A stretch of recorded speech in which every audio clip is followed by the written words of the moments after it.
There was a lot of communication, once again, from your senior staff, from the State Department, to you or from you in 2011. And in fact, that is when Gaddafi fell. He fell in 2011. But then, when we go to 2012, Libya, Benghazi, Chris Stevens, the staff there, they seem to fall off your radar in 2012, and the situation's getting much worse in 2012. It was getting much worse.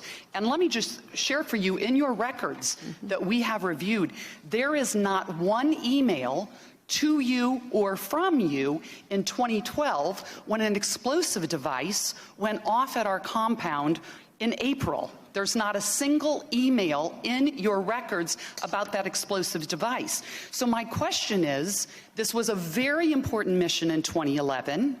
You sent Chris Stevens there, but yet when our compound is attacked in 2012, what kind of culture was created in the State Department that your folks couldn't tell you in an email about a bomb in April of 2012? Well, Congresswoman, I did not conduct most of the business that I did on behalf of our country on email. I conducted it in meetings. I read massive amounts of memos, great deal of classified information. I made a lot of secure phone calls. I was in and out of the White House all the time. There were a lot of things that happened that I was aware of and that I was reacting to. If you were to be in my office in the State Department, I didn't have a computer. I did not do the vast majority of my work on email, and I bet there's a lot of Sid Blumenthal's emails in there from 2011, too. Well, and so I think that there were, I don't want you to have a mistaken impression about what I did and how I did it. Most of my work was not done on emails with my closest aides, with officials in the State Department, officials in the rest of the government, as well as the White House and people around the world. And thank you for sharing that, because I'm sure that it's not all done on emails, Madam Secretary, and there are meetings and there are discussions. And so then when our compound took a second attack on June 6th, when a bomb blew a wall through the compound then, no emails at all. But I am interested in knowing, who were you meeting with? Who were you huddling with? How were you informed about those things? Because there is nothing in the emails that talks about two significant attacks on our compounds in 2012. There was a lot of information in 2011 about issues and security posture, and yet nothing in 2012. Well, I'd be happy to explain. Every morning when I arrived at the State Department, usually between 8 and 8:30, I had a personal one-on-one briefing from the representative of the Central Intelligence Agency, who shared with me the highest level of classified information that I was to be aware of on a daily basis.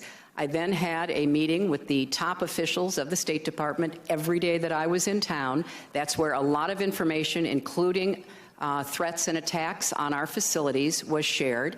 I also had a weekly meeting every Monday with all of the officials, the assistant secretaries and others, so that I could be brought up to date on any issue that they were concerned about.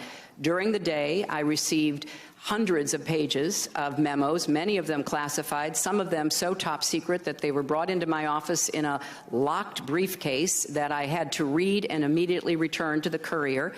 And I was constantly at the White House in the Situation Room, meeting with the National Security Advisor and others. I would also be meeting with officials in the State Department, foreign officials and others. So there was a lot going on during every day. I did not email during the day, and except on rare occasions when I was able to, but I didn't conduct the business that I did primarily on email. That is not how I gathered information, assessed information, asked the hard questions of the people that I worked with. It appears that leaving Benghazi, with respect to all of that danger, leaving Benghazi was not an option in 2012, and I yield back.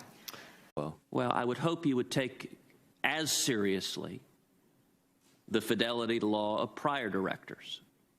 And one or the other is not telling the truth. I don't know which one is telling the truth and which one is lying, but if there are email indicia that either demonstrate Deputy Director McCabe was telling the truth or Director Comey was telling the truth, this committee and the American people need to know.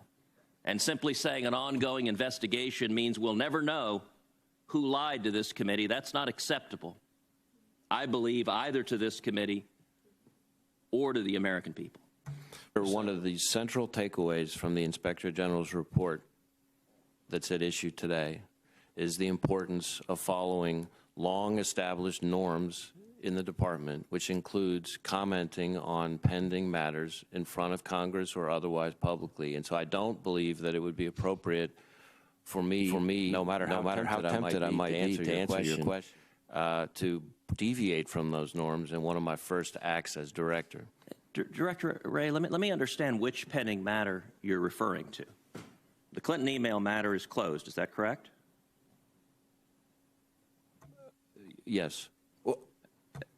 There's no allegation that this is under the scope of the special counsel. This has nothing to do with Russia collusion or anything else. This is a question of did the director of the FBI perjure himself to this committee? That's not within special counsel Mueller's jurisdiction, is it?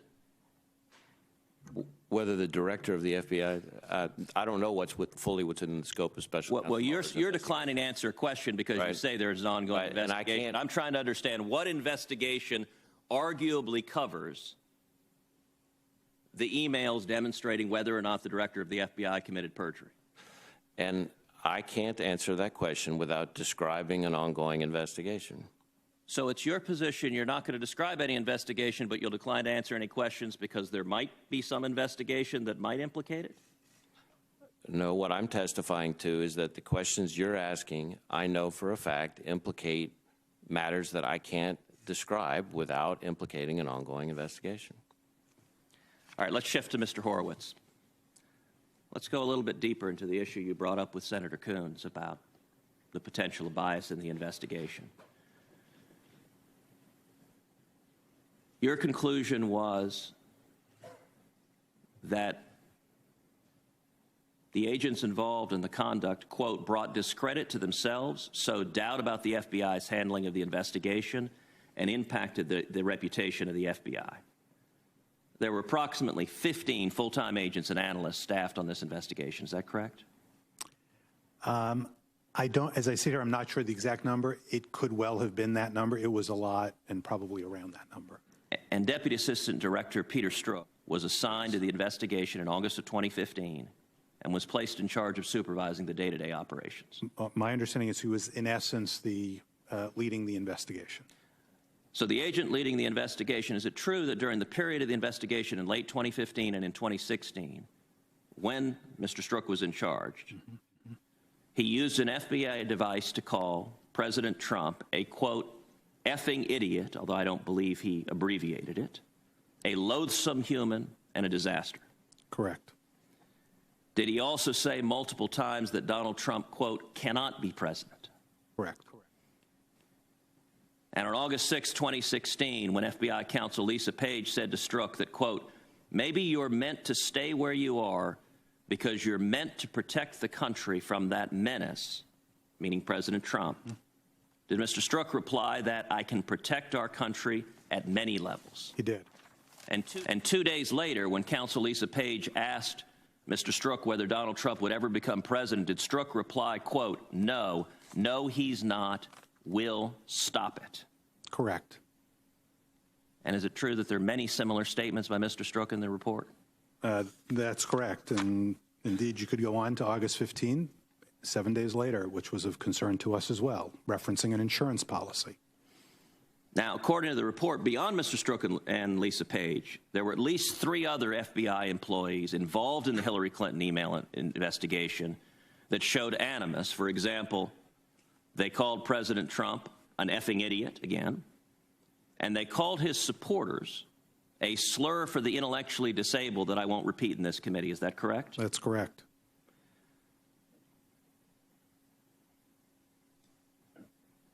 Does any of that conduct give one confidence in fairness or impartiality in the enforcement of justice? I think it undercuts confidence, precisely as we said. Now, you referred to former Congressman Anthony Weiner's seized laptop. It's correct that the FBI discovered the presence of thousands of emails related to the Clinton investigation on September 27th, 2016. How long did Deputy Director McCabe and Director Comey know about the emails that were potentially relevant to the Clinton administration and do absolutely nothing about it? So Deputy Director McCabe was aware on September 28th, the next day, and was notified on multiple ways and multiple occasions, as well on September 29. There was follow-up about that by Strzok and others, and between September 29 and October 24 or 25, there was no activity by the mid-year team or FBI headquarters, and in fact, it was only reinstigated on October 21 when the New York field office went to the Southern District of New York and said, no one's doing anything about this. So nearly a month. Nearly Thank a you, month. Mr. Horowitz. And I'll just to clarify Please. also, if I could, it's unclear exactly what and when Director Comey knew, because there is testimony from Deputy Director McCabe, that he briefed him on it somewhere in that late September, early October time period, but he also referred to it as a flyby briefing. And I think in an area like this, you need to be careful, as I'm guessing Director Wray could testify to. When you're managing 37,000 people, it's unclear whether it's fair to hold someone accountable in that position if they only got a flyby briefing. So that's why I'm hesitant to speak on that. Thank you. I think you folks can be out of here in 5 minutes. First of all, I'd like to introduce a chronology of events about the Clinton investigation and background.